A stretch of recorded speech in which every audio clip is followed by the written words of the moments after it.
Hey everybody, welcome back to my channel. So in honor of Holi or Pagwa that is coming up very soon, I wanted to share my start to finish on how I make a delicious 7 curry. For anybody that doesn't know what 7 curry is, it is basically 7 different vegetarian dishes that us Guyanese people would usually make for Hindu weddings, pujas, holidays, or if you just want to eat a delicious vegetarian meal. For today's lineup, I made some fried chana, I made some fried pumpkin, I also went ahead and made some delicious, spicy and flavorful dal, some fried baji.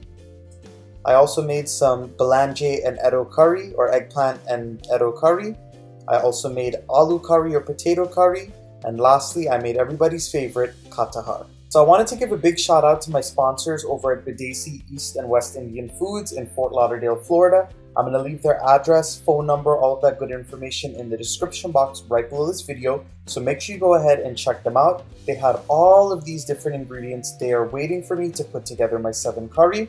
And of course, they have many other items, lots of West Indian items and food items, cooking pots, whatever it is you could want, they've got it there. And as you all can see, I ended up with a delicious bread. So I want to thank Uncle Ravi for all of these amazing ingredients. Check them out, let them know that Matthew sent you.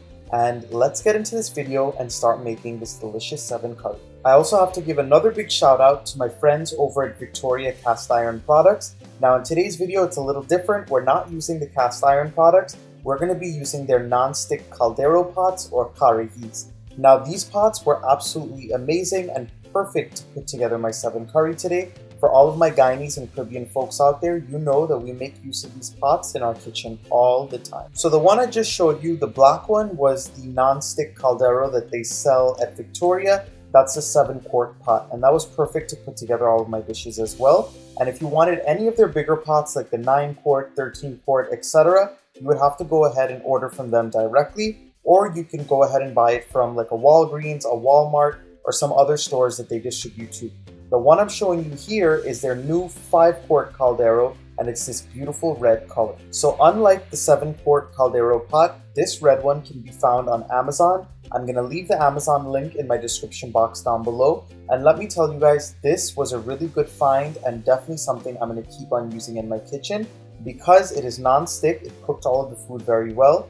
The cover made sure to seal that food well, steam it properly. And that little notch that you see on the cover was perfect for the non-stick spoon that it came with. And it also comes with these amazing handles, almost like pot holders, so this way you do not burn yourself when you're handling the pots. You guys know I've been using Victoria's products for a long time now. I'll leave all of the information in the description box right below this video. Click below the video, a drop-down menu will appear, and you'll see the links, you'll see the Amazon link, as well as the direct link to their website. Alright, so my biggest tip whenever making 7 curry is to get the prep work done. So I have some frozen, peeled, and clean katahar, some baji or bok choy that I chopped and washed, my pumpkin that I chopped, my belanje that I chopped up and washed, my edos are peeled and cut, the chana is drained out of the can just to make my life easier. I also have my potato or aloo peeled and chopped, and my dal is washed. And you also want to make sure to get all your seasonings ready. I got my salt, my pepper ground up, garlic ground up, some fresh green seasoning. You can make any type of seasoning you want as well. I have some freshly cut scallions as well as my onions because all the dishes are going to need these. Alright, so check this out guys. I'm going to show you guys how to make your 7 curry right here on your indoor stove. I know a lot of you guys don't have access to be cooking outside, and these pots are nice and small enough to where I can fit 2 7-quarts and I can fit probably a 5-quart and maybe another 5-quart in the back. I'll start to add pots as I start to cook stuff. So in this pot, I've heated up some water and it's coming up to a boil. This is where I'm going to add in my dal. Of course, if you have a stock pot, you can do that, but karihis or these caldero pots, they tend to cook dal very well as well. So that's going, and then over here, I'm going to start off with my pumpkin, and then we'll go from there. So we're going to start off with the pumpkin now. So into my karihi, I'm going to go ahead and add in my oil. And remember, we're cooking a good amount of food today, so I'm using a little bit more oil than I normally would. The first thing I want to do is go in with my onions. And we're going to start to let those fry up very well. We're also going to be going in with some scallions or shallot. And like I was saying before, big shout out to Bidesi East and West Indian Foods in Fort Lauderdale. I'm going to leave all of their address and information, phone number, all of that good stuff in the description box and in this video here, so you can go ahead and check them out. They had all my veggies and I was able to buy them there. They had my seasonings. I bought everything and I'm going to cook it up today for you guys. So check them out if you're in need for your veggies for anything. 7 Curry, they also have lots of other products. So we're just stirring up this onion and this scallion, and we're going to let it cook down for just a couple minutes. And I'm really liking how this pot's cooking. They are non-stick, so you can tell nothing is going to start to stick or catch at the bottom of the pot. So while the onions and the scallions are still frying up for my pumpkin, I'm going to start working on my dal and putting everything in that water. So the water's come up to a boil. First thing that I'm going to do is I'm going to go ahead and add in my dal. Now this is yellow split peas that I went ahead and I washed very well. And so we're going to add that in. Make sure you wash your peas before you put it in the water because it has a lot of grit and impurities on it. So you want to make sure you get rid of all of that. Now at this point we're going to go ahead and season the dal. So I'm going to add in 2 spoons of garlic. I'm also going to add in a nice hefty spoon of my green seasoning. This has some pimento peppers as well as some garlic. And it also of course has the cilantro in it. And I'm going to be going in with my hot pepper. I blended up a nice set of Scotch bonnet peppers. Bidesi had some very fresh Jamaican Scotch bonnets. Sometimes they do have the weary weary, so you can check them out depending on what kind you want. I'm going to add just a little spoon of that in, and I'll taste as I go, and I'll see if I want to add more spice. I'm also going to go ahead and add in my salt.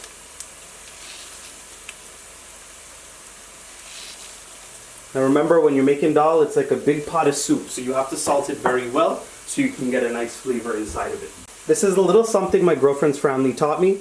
Everything that they're cooking, they add in a little bit of adobo or some all-purpose seasoning of your choice. It makes it really taste good and it adds a really nice flavor. So I'm going to add a little bit of that in. And this is 100% optional, but I'm going in with just a couple pieces of onion, just so this way it can cook down with that dal and it'll add some nice flavor. And of course, when you're making dal, you got to add in a little bit of dye or turmeric. So I'm going to add in a little bit at a time. You'll stir all of this up and you're going to see all those beautiful seasonings running through, some of the onions, and it smells very good already. I'm going to add in just a little bit more turmeric just to get that nice yellow color. One last thing I also want to add in is just a little handful of green onion as well. My grandmother also has a trick. She said if you add in a little splash of oil, it will not boil over on the stove and it'll help the dal boil a little smoother. So we're going to let this come back up to the boil. I'm going to cover it, but I'm going to leave it cracked so this way it doesn't boil over. And now we're going to move back to the onions and the scallions that we had cooking for our pumpkin. So now that the onions have cooked down a little bit with those scallions, we're also going to be going in with a nice spoon of garlic. And we're going to add in a nice spoon of green seasoning as well. And my green seasoning has a lot of garlic as well, so I don't need to add in a crazy amount of fresh garlic by itself. I'm also going to add in a little bit of hot pepper. Then we're going to stir this up very, very well.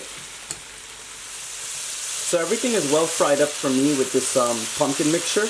I have my onions, green seasoning, garlic, hot pepper, and some scallions, and everything's cooking down well. I'm going to add in my pumpkin at this point. And this pumpkin is really nice and orange, so I think it's going to cook down perfectly. And make sure when you cut your pumpkin you wash it very well. And although this is going to fill the pot, remember it's going to shrink. Pumpkin and all of these veggies have a lot of their own natural water, so they will be cooking down very well. And once you get that pumpkin in, you're going to go in with a little bit of your all-purpose seasoning of your choice. And you're also going to go in with your salt.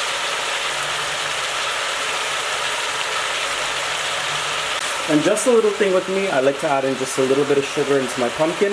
It helps bring out the natural sweetness, and it helps it cook down a little better in my opinion.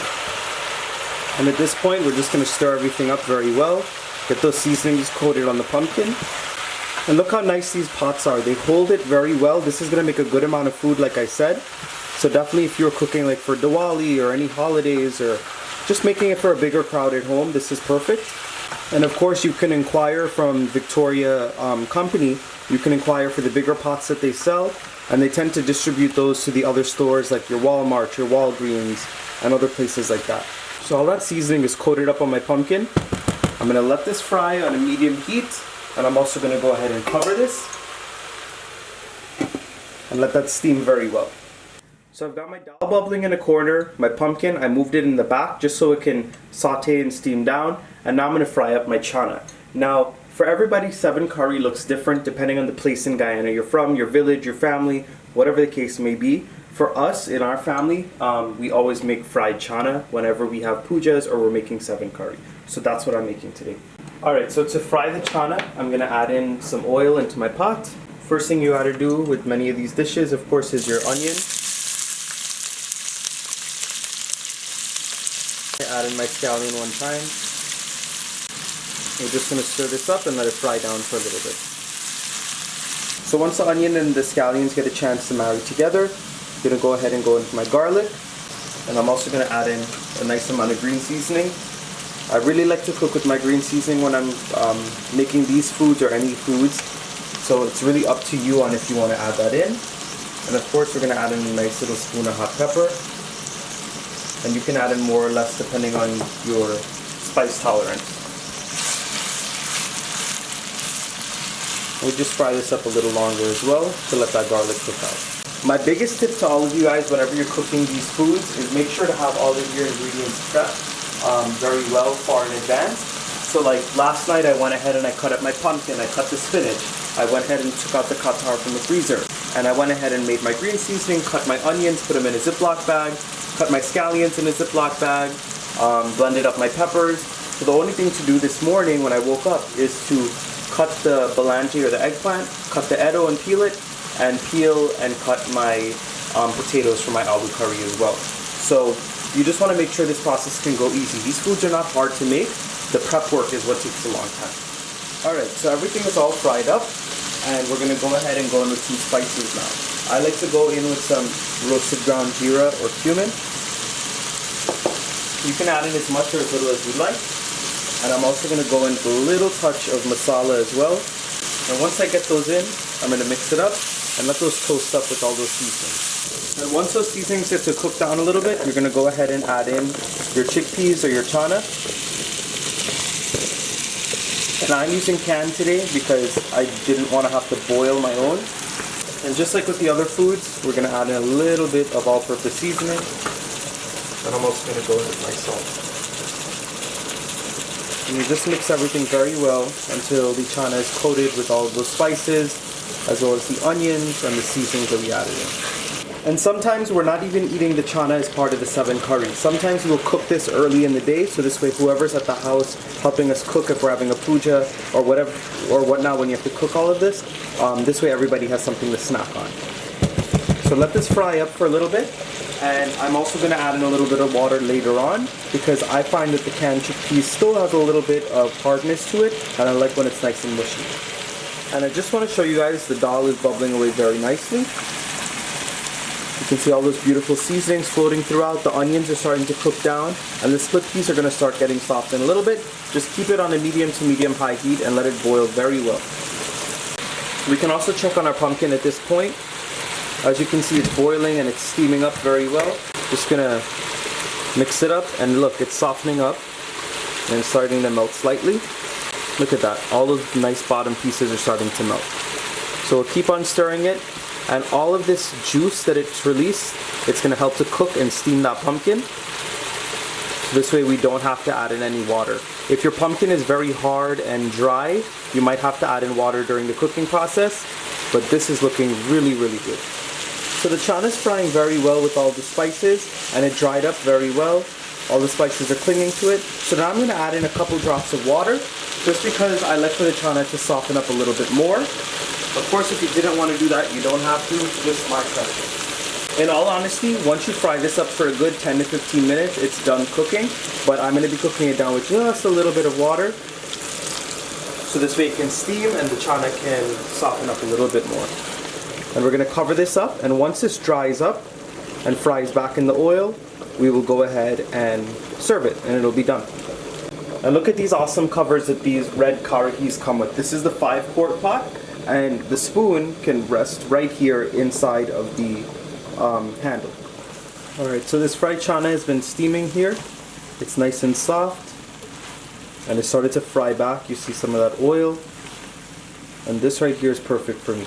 Of course, if you don't like it as mushy as me, you don't have to cook it with the water. This is perfect.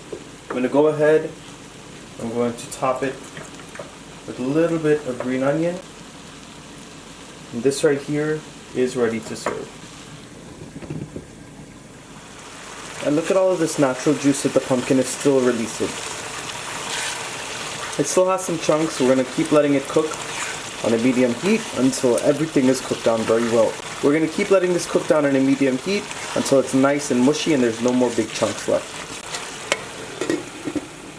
And you can see the dal coming together very nicely as well. Not too many grains left, so we're going to keep on letting this boil until it's nice and thick and cooked down properly. Alright, so my pumpkin's been cooking for a good maybe 30-35 minutes at this point. And as you all can see, there's not much water left on the top. And to give it a stir just to show you guys how nice and mashed up this pumpkin is. You can also go in with the back of your spoon like I'm doing and just mash it up every once in a while. But this right here is done. And I'm going to go ahead and empty this pumpkin into another pot. So this way I can have this big pot to cook something else as well.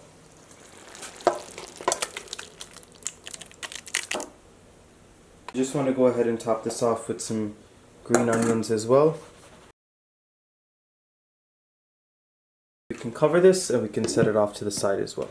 At this point, I'm going to start working on one of my curries. So I'm going to start off by making my balanji and ero. So into my bowl here, I'm going to add in 2 nice hefty spoons of curry.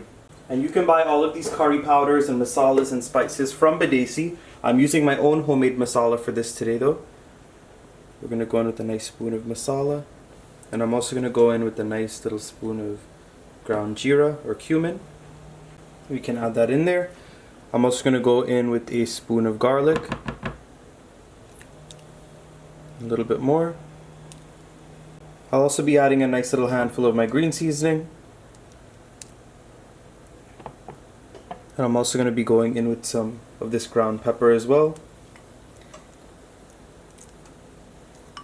I'm going to have to add in a little bit of water into this, just to make a nice paste.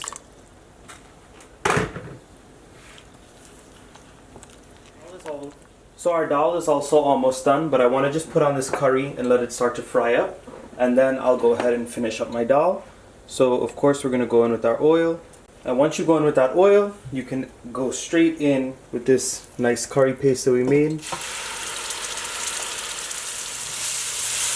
We're going to mix this up and we're going to let it fry around very well. So at this point, we're going to start to swizzle our dal, or use our dal gutney to break it apart. The dal already has a nice texture, I can tell. You just got to go ahead and break up everything. And I like my dal nice and smooth. If you like it a little chunkier, you don't have to do this. And look at that. Look how nice and thick and smooth this dal is. And we're going to go ahead and chunkate it now. I cut off the heat on my dal. And I have my jeera and my garlic frying away so I could chunkate in the corner. One thing I like to do when I make my dal, at the end, I like to add in some scallions right on top. And these will of course steam within the dal and they'll sit in there and they'll cook down just a bit as it sits. Dal is done and my chunke mixture is done as well. So we're going to go ahead and add this in. I'm going to mix this together and you let this sit. Back to my curry paste for my balanji and ero. I'm going to go ahead and season it now that it's cooked down a little bit. Add in some salt. And remember, you got the ero in there and the balanji, so you want to make sure to salt it well. And just a little bit of my all-purpose seasoning. I'm going to stir that around. I'll let this cook a couple more minutes before I add in my onions and my scallions. So now for my curry, I'm going to go ahead and add in my onions because my curry paste is cooked down very well. And I'm also going to be going in with my scallions one time because I like everything to cook down.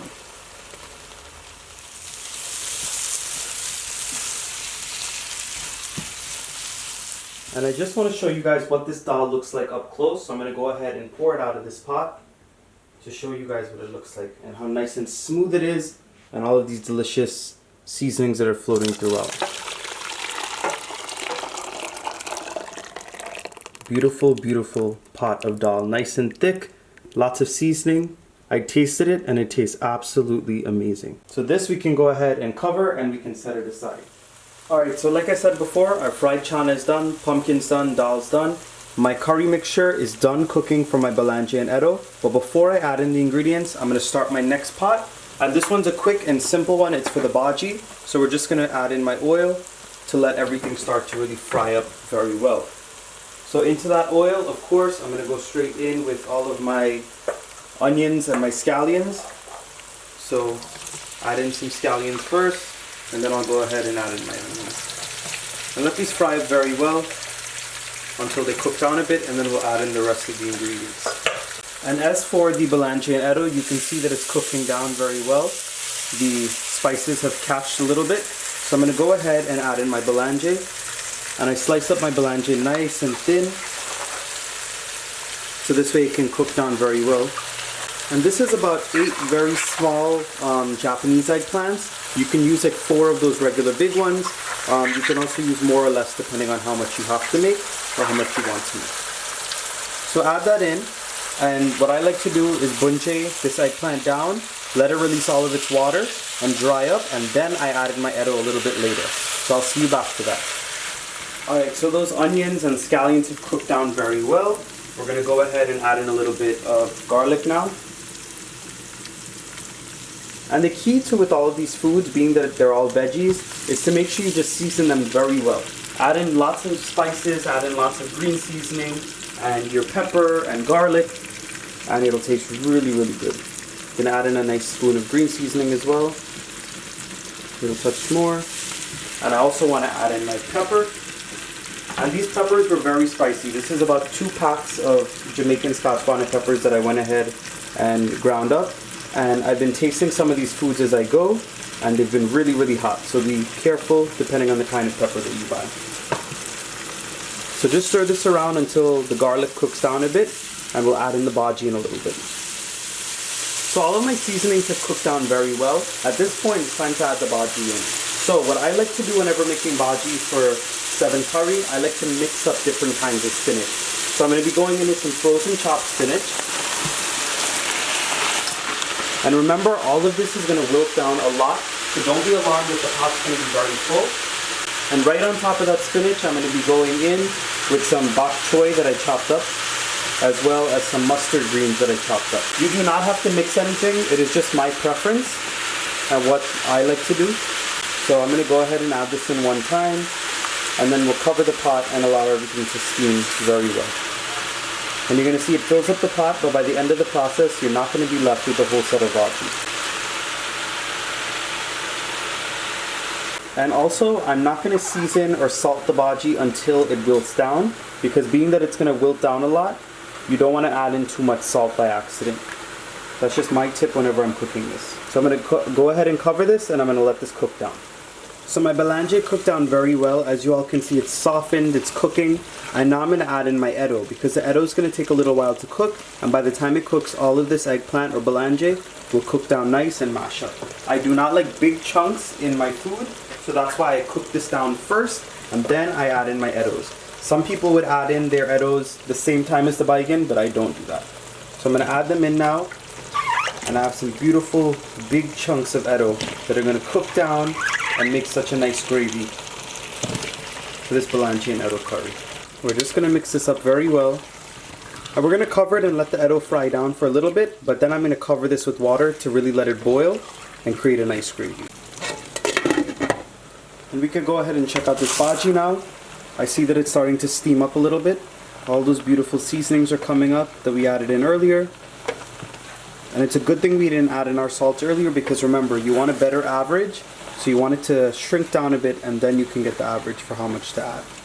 And there's a lot of water sitting at the bottom, so this will just have to cook down for a little while until all of that is cooked down. At this point, I'm going to go ahead and salt it. And with baji, you don't add in a lot of salt because it doesn't need it. And I'm also going to go in with a little bit of that all-purpose seasoning. And that's it. And when that water starts to dry up, I will add in my coconut milk and let that cook down as well. So my eddos and the belange were frying up and a lot of the water was gone. So I went ahead and I covered it with water. So this way all of my eddo can cook properly now. It can get nice and soft. And when it cooks, it's going to thicken up that gravy very well. You're going to be left with a whole pot of eddo and belange curry in the end, just because of how much that eddo thickens up the gravy. Alright, so I'm checking on my baji now, and as you all can see, it's bubbling up very well. There's only a little bit of liquid left in the pot. So at this point, I'm going to go ahead and add in my coconut milk. Now, I always like to add in coconut milk, especially when I make baji for like prayers or jhandi or stuff like that. If you don't want to add in the coconut milk, you do not have to. It's totally up to your taste and preferences. I'm also seasoning with just a little bit more salt because I tasted it and it needed it. And we're just going to continue to let this steam down and cook until it's nice and soft and the liquid reduces. And we're just going to do a quick check on the belange and eddo. As you all can see, there's still a lot of liquid floating around in the pot, but this is good because you want to let it take its time and for those eddos to cook down properly. You can see that the belange has started to melt down very well. That's exactly what I want. Keep on cooking it down low and slow and let everything melt together. And look how nice this baji dried out. I think this is perfect because as it sits, it's going to dry down a little bit more. So at this point, it is ready to serve and take off the heat. So this is the baji all done, ready to serve.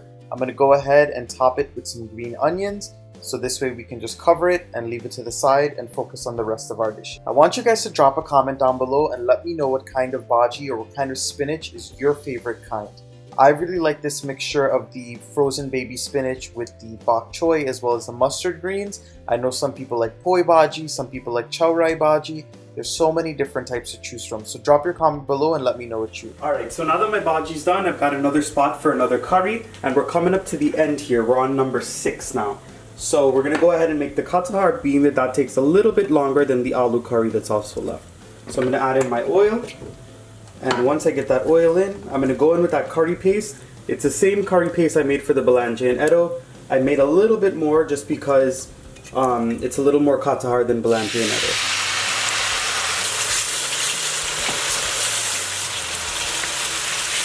So we're going to mix this up, fry it up, and chunke it with that oil until it's cooked down. Now I'm going to go ahead and add in my salt for my katahar.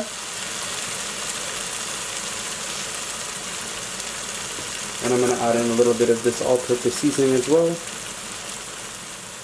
just let this cook down.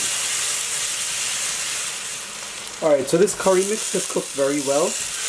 The oil has released from it. So at this point I'm going to add in my onions and my scallions again. Just like I've been doing with all of these different curries.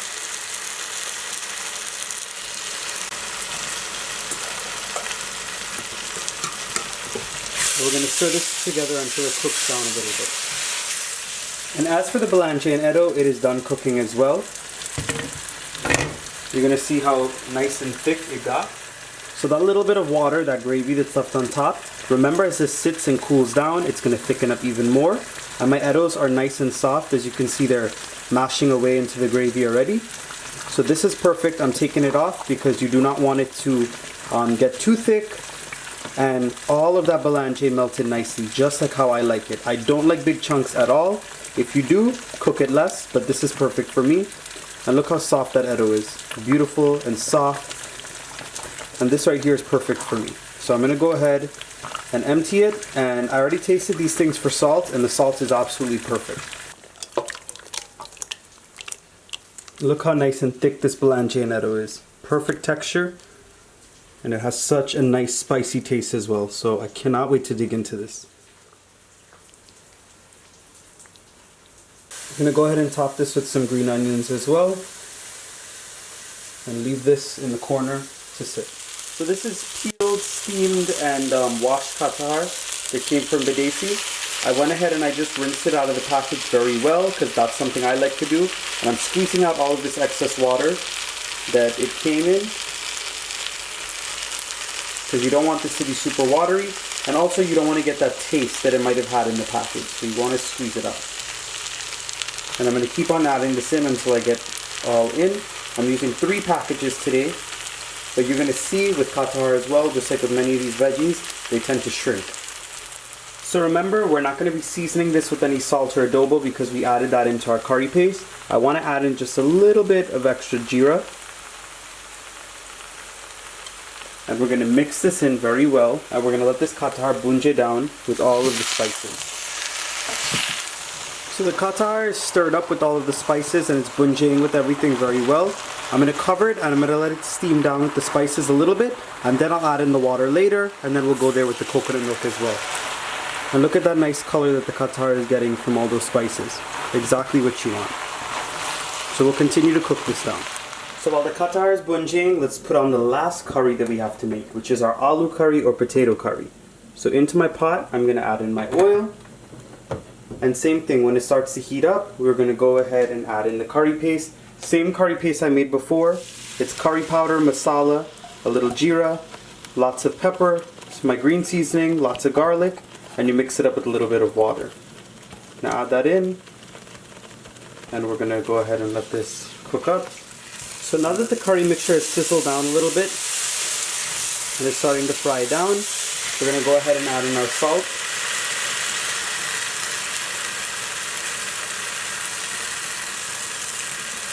And we're also going to be going in with our all-purpose seasoning.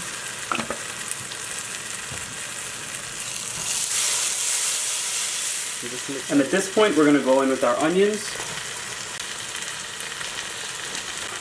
And I'm also going to be going in with my scallions at this time.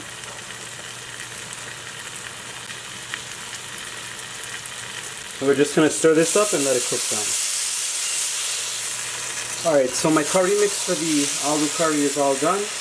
And I'm going to go ahead and add in my potatoes now. And I'm going to mix this up very well so everything is well combined. And we're going to let this bunje down for a little bit until the potatoes are well coated. So my katahar has been bunjing for a little while now. And I'm going to go ahead and add in some water. You want to add in enough water to cover it, so this way the katahar can boil properly. And we're going to cover this and let this cook down. So looking back at the aloo curry now, we're going to go ahead and we're going to allow this to boil with some water. So I'm going to add in my water now. And you want to cover the potatoes because you're looking for a very nice thick broth. And look at that nice color of that gravy. So let this come to a boil and let it cook down nice and low and slow, and let all those flavors marry together. So this is what the katahar looks like after a good while of cooking down after I added in the water. You want to make sure to do that because some brands of the frozen katahar take longer to cook than some, so you just have to go ahead and gauge it. I like to add in the water, let it soften up very well, and then I start to go in with my coconut milk. Now you all know that whenever you make katahar at home, it takes a lot of coconut milk to really get that rich flavor and that rich texture that we know katahar to have. If you don't add in enough coconut milk, what happens is when it's done cooking, the katahar tends to be very dry and it doesn't get that nice stringy texture that it usually has. So I'm adding in all of my coconut milk at this point. I'm going to go ahead and stir it up again. You could even taste it at this point if you wanted to.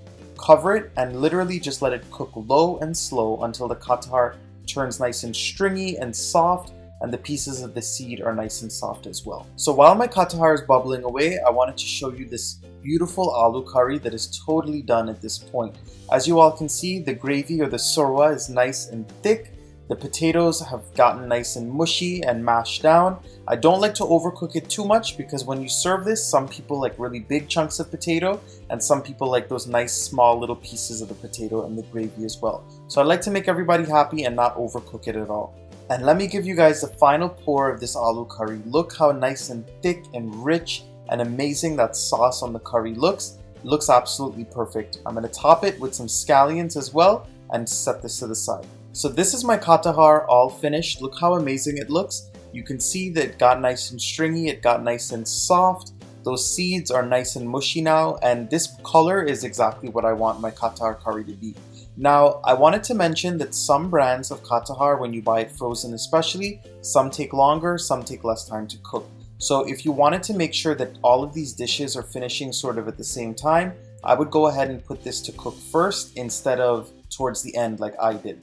But again, just gauge it and do what works for you.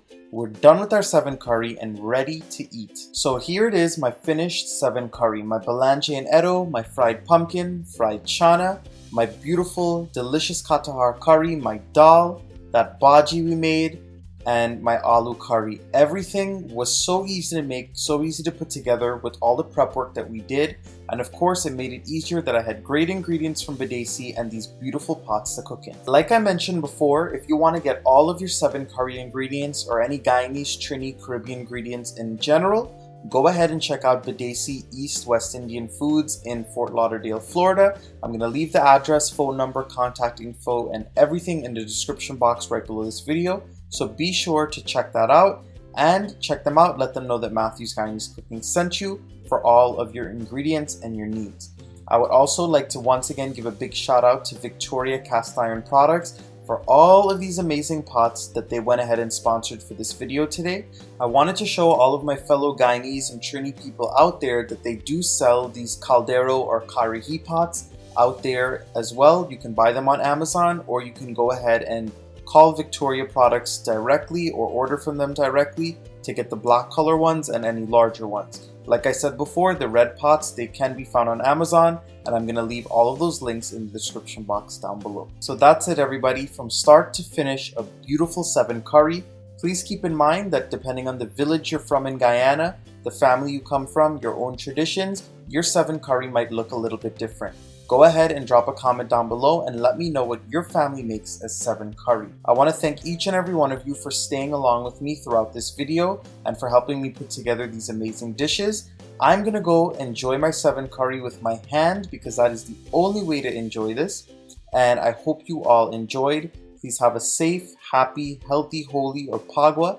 To all that are celebrating, I hope it is blessed and I hope you all enjoyed. And these dishes are going to be perfect for all of the different Hindu holidays that are going to be coming up in the springtime as well. So please keep these in mind, watch the video again. Please don't forget to like, share, subscribe, drop those comments down below, and I'll see you guys again in one of my next videos. Bye everyone!